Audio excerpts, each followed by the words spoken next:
एक ब्रेकिंग बातमी येते ती म्हणजे पुण्यातील शेख सलाउद्दीन दर्ग्याचं अनधिकृत बांधकाम आता पाडलं जाणार आहे। कसबा पेठ परिसरात कलम 144 या पार्श्वभूमीवर लागू करण्यात आला आहे। पुणे पोलिसांचा मोठा पोलीस बंदोबस्त देखील तैनात करण्यात आला आहे।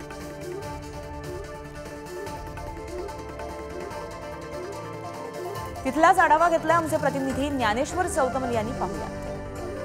पुण्यातील शेख सलाउद्दीन दर्गा जो कसबा पेठ परिसरामध्ये आहे, या परिसरात अजूनही आजच्या तिसऱ्या दिवशी पोलिसांचा जो बंदोबस्त आहे तो आपल्याला कायम पाहायला मिळतोय। मोठ्या संख्येनं पोलिसांची जी कुमक आहे ती या ठिकाणी काल रात्री आज सकाळपर्यंतही अशाच पद्धतीनं तैनात असल्याचं पाहायला मिळतंय।